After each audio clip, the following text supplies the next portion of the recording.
السلام علیکم دوستوں،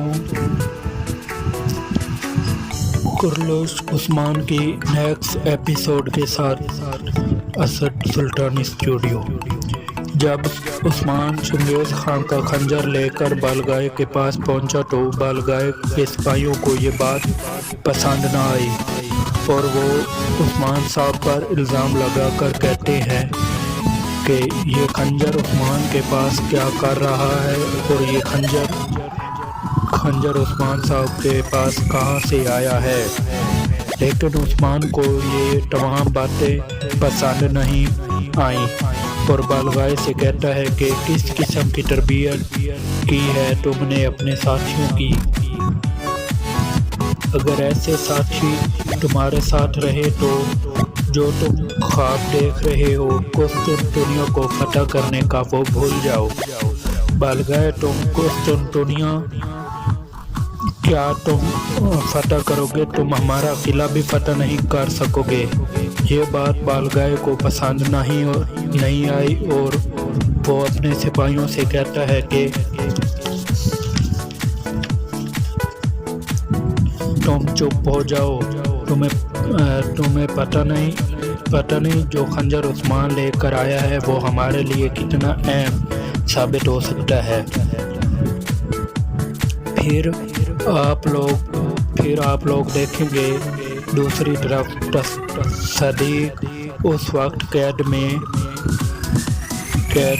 ہے، اس کو یانیس کے سامنے پیش کیا جاتا ہے۔ صدیق صوفیہ اور یانیس کو یقین دلانے میں کامیاب ہو جاتا ہے کہ وہ عثمان کا سر لے کر دونوں کو دے گا۔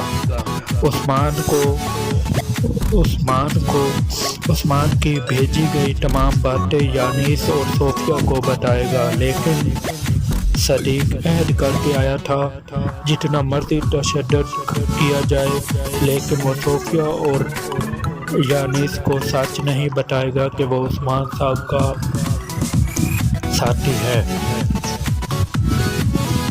دوسری طرف زورا ڈنڈار سے کہتی ہے کہ اگر عثمان کو وہ تمام چیزیں مل گئیں جو بالگائے کو چاہیے تو قبیلے کی نظر میں عثمان کامیاب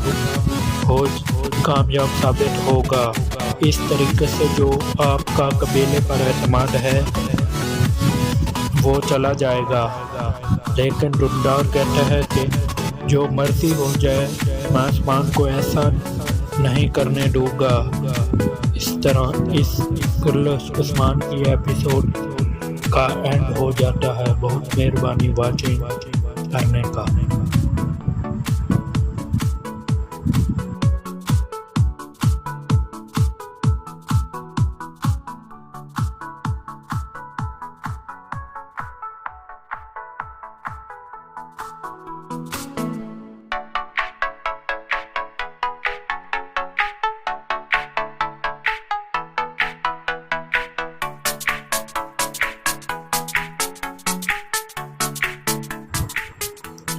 السلام علیکم دوستوں، کرلوش عثمان کی نیکسٹ ایپیسوڈ کے ساتھ اسد سلطانی اسٹوڈیو۔ جب عثمان چنگیز خان کا خنجر لے کر بالگائے کے پاس پہنچا تو بالگائے کے سپاہیوں کو یہ بات پسند نہ آئی اور وہ عثمان صاحب پر الزام لگا کر کہتے ہیں کہ یہ خنجر عثمان کے پاس کیا کر رہا ہے اور یہ خنجر عثمان صاحب کے پاس کہاں سے آیا ہے۔